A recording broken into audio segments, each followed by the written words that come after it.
சிங்கப்பூர்ல எத்தனை வருஷம் வேலை செய்றீங்க? சிங்கப்பூர்ல வந்து 5 வருஷமா வேலை பார்க்கறேன். 5 வருஷம் வேலை செய்றீங்க. சோ இப்ப ஜஸ்ட் வந்து உங்க பேரு? என் பேர் வந்து மார்கோ. எந்த ஊர் நீங்க? வேதாரண்யம், நாகப்பட்டினம் மாவட்டம் வேதாரண்யம். ஓகே. இப்ப புதுசா சிங்கப்பூர் வரவங்களுக்கும் ஆல்ரெடி சிங்கப்பூர்ல இருக்கிறாங்களா அவங்களுக்கு வந்து ஒரு அட்வைஸ் கொடுக்குற மாதிரி இருந்தா, இப்ப நீங்க 5 வருஷம் இப்பதான் வந்திருக்கீங்க. சோ புதுசா வரவங்களுக்கு வந்து எப்படி சிங்கப்பூர் வருது? நீங்க எந்த செக்டார்ல இருக்கீங்க? நான் வந்து கன்ஸ்ட்ரக்ஷன் செக்டார்ல இருக்கேன். இதுக்கு முன்னாடி பிசிஎம்ல இருந்தேன். சிங்கப்பூர்ல வந்து டெஸ்ட் அடிச்சு இப்ப வந்து மாறி இருக்கேன்.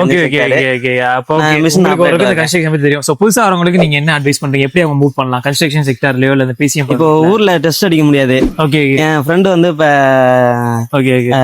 வேற செக்டார்ல வந்திருக்கான். அதே மாதிரி ஏஜென்ட் மூலியமா தான் வர முடியும். இப்போக்கி ஏஜென்ட் மூலியமா தான் வரணும். ஏஜென்ட் மூலியமா தான் வரணும். ஆனா ஊர்ல வந்து இந்த இது அடிக்கலான்றாங்க. அதெல்லாம் ஸ்கில் எல்லாம் படிக்க முடியாது. எஸ்பாஸ், பிசிஎம் பர்மிட், சிபிஆர் பர்மிட் இதுல தான் வரலாம். சோ இங்க வந்து அடிக்கிறது பெட்டர்ன்றீங்க. இங்க வந்து இப்ப அடிக்க முடியாது. கம்பெனி லெட்டர் இருந்தா அடிக்கலாம். கம்பெனி லெட்டர் இருந்தா அடிக்கலாம். ஓகே. சோ அப்ப வந்து ஏஜென்ட் மூலியமா வந்துட்டு இது இங்க வந்து அடிச்சுக்கலாம். கம்பெனி பர்மிஷன் கொடுத்தா அடிச்சுக்கலாம்.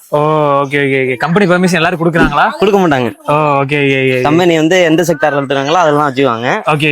கம்பெனி வந்து சோ புதுசா வரவங்களுக்கு வந்து நீங்க ஏஜென்ட் மூலியமா வந்துட்டு இங்க வந்து டக்குன்னு ஏதாவது மூவ் பண்ணிக்கலாம். டிரைவிங் வேற ஏதாச்சும் லைசன்ஸ் கோர்ஸ் ஏதாவது போட்டுக்கலாம். Okay bro, thanks bro. நீங்க கொடுக்குற அட்வைஸ் நிறைய பேருக்கு யூஸ்ஃபுல்லா இருக்கும் நினைக்கிறேன் புதுசா வரவங்களுக்கு. Okay bro, thanks.